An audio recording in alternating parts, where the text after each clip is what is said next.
नमस्कार दोस्तों, अंश कस्टम्स के एक और वीडियो में आपका बहुत बहुत स्वागत है।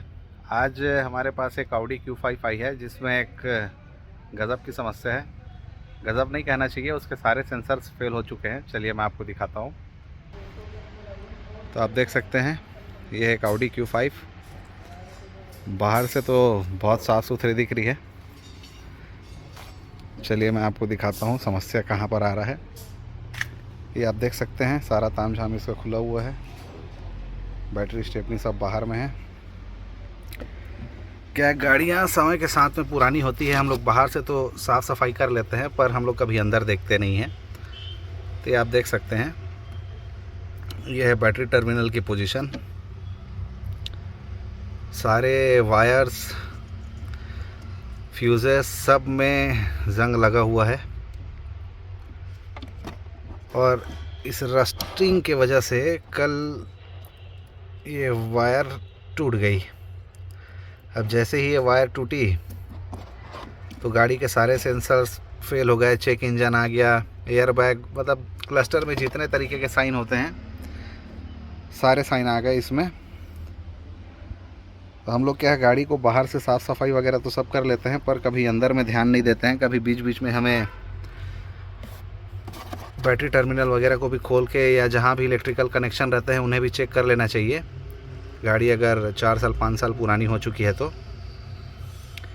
इसकी वजह से सारे सेंसर्स कल फेल हो गए थे। चलिए इसे रिपेयर करते हैं, उसके बाद मैं आपको इसकी कंडीशन दिखाता हूँ।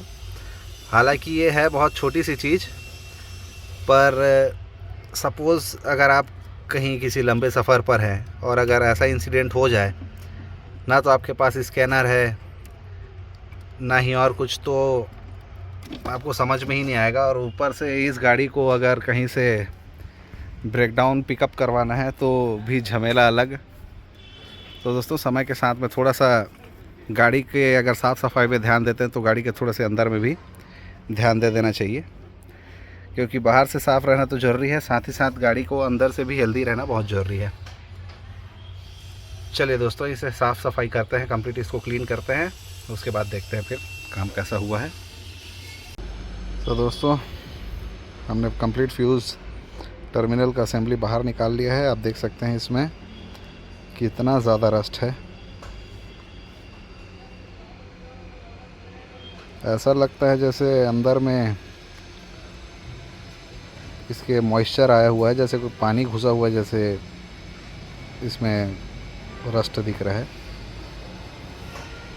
बहुत बुरे हालात हैं इसके।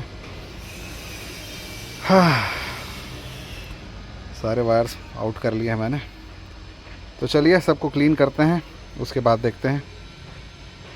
सो दोस्तों फाइनली टर्मिनल वगैरह साफ़ करके मैं लगा चुका हूं, पर क्योंकि आप देख रहे हैं अंधेरा हो चुका है तो मैं आपको दिखा नहीं सकता, पर बहुत मेहनत लगा। उसका एक एक पार्ट अलग अलग करना पड़ा। पूरा फ्यूज़ जो मेन बैटरी फ्यूज़ रहता है सबको निकाल के साफ़ करना पड़ा, क्योंकि सारे में बहुत ज़्यादा रस्टिंग थी।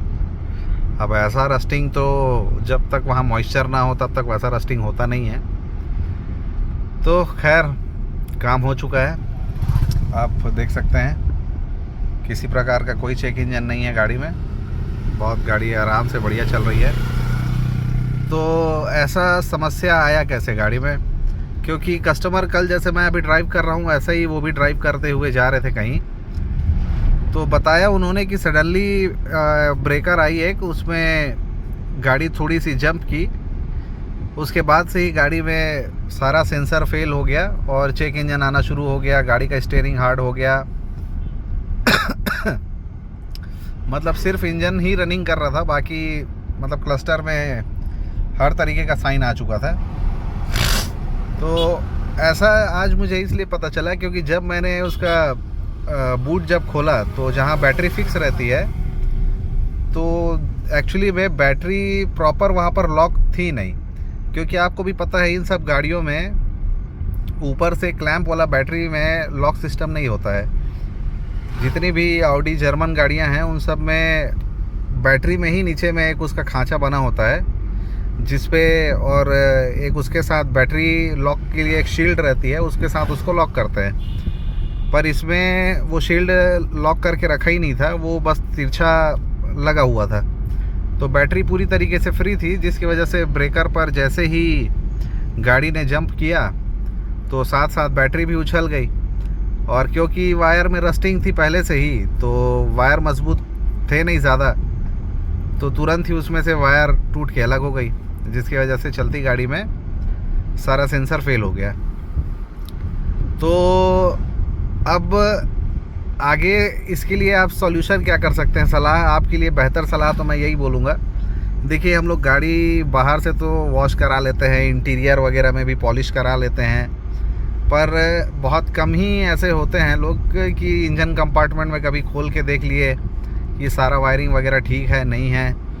क्योंकि आपको भी पता है एक टाइम तक ये सर्विस सेंटर में लोग इसे सर्विस करवाते हैं, क्योंकि ये बहुत ज़्यादा कॉस्टली रहती है। एक टाइम के बाद में जब गाड़ियाँ, जैसे ही वारंटी इनकी ख़त्म हो जाती है, 5 साल 6 साल 7 साल गाड़ी जब पुरानी हो जाती है, तो लोगों को ज़्यादा इसमें खर्च करना समझ में नहीं आता है, तो वो बाहर में प्रीफर करते हैं सर्विस करना, क्योंकि बाहर में आफ्टर मार्केट में चीज़ें थोड़ी सस्ती हो जाती हैं वर्कशॉप के बजाय में।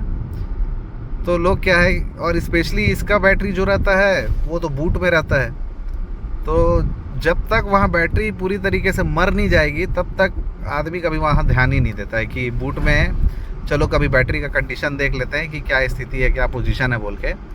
क्योंकि सामने इंजन कंपार्टमेंट में बैटरी रहता है तो नज़र पड़ जाती है, पर आपको पता होगा ये Q5 में बैटरी जो रहती है वो बूट में रहती है, तो आदमी कभी ध्यान ही नहीं देता उसमें। अब ध्यान ना देने की वजह से आप जैसा बताया अभी कि वायर टूटी, सारा ब्रेक, सारा सेंसर बंद हो गया। अब सपोज़ कर लीजिए आप कैसे किसी रिमोट एरिया में गए हैं फैमिली के साथ वैकेशन वगैरह पे, भगवान ना करे कि अगर ऐसा कभी स्थिति बन जाए आपके साथ में, जहाँ ना तो सिग्नल है फ़ोन में, ना ही और कुछ आप कर सकते हैं, ना तो प्रॉपर टूल है आपके हाथ में, तो ऐसे कंडीशन में आप करेंगे क्या? तो दोस्तों, उतना रिस्क लेने से अच्छा है कि ज़रूरी नहीं है कि आप मैकेनिक के पास ही जाके ये सब चीज़ें चेक करवाएं। ईज़िली इन सब चीज़ों के मैनुअल ऑनलाइन गूगल पे मिल जाते हैं, आप चाहे तो वहाँ से डाउनलोड करके किसी एक दिन वीकेंड वगैरह पे जब भी आपको समय मिले गाड़ी का थोड़ा इधर उधर करके देख ले, ताकि आपको भी पता चले कि मेरी गाड़ी में कैसी कैसी चीज़ें लगी हैं, क्या क्या चीज़ें होती हैं, क्या नहीं होता है, ताकि कभी इन केस अगर आप कहीं फंस जाए तो कम से कम आप इतना कर सकें कि मेरी गाड़ी चल के कहीं तक निकल जाए। अगर कोई इलेक्ट्रिकल फेलियर आए तब की बात है, जैसा इस गाड़ी के साथ हुआ था। तो दोस्तों, उम्मीद करता हूँ आपको ये वीडियो पसंद आया होगा। ज़रूरी नहीं है कि हर बार मैं लाइट के बारे में ही दिखाऊं, कभी कभी कुछ दूसरा भी देख लेना चाहिए। तो दोस्तों, अगर वीडियो पसंद आया हो तो प्लीज़ एक लाइक ज़रूर करें, और शेयर करने की इच्छा हो तो शेयर भी कर दें, और सब्सक्राइब तो याद से कर ही लीजिए। पता नहीं आगे मैं आपको और कैसे कैसे कंटेंट दे पाऊँगा। खैर चलिए दोस्तों, मिलते हैं अगले वीडियो पर। थैंक्स फॉर वॉचिंग अंश कस्टम्स। क्योंकि आप मेरा चेहरा नहीं देख पा रहे हैं, मैं ड्राइव कर रहा हूँ, इसीलिए वीडियो थोड़ा लंबा हो गया होगा, कोई बात नहीं। चलिए दोस्तों, मिलते हैं अगले वीडियो पर। थैंक्स फॉर वॉचिंग अंश कस्टम्स। मिलते हैं अगले वीडियो पर आपसे।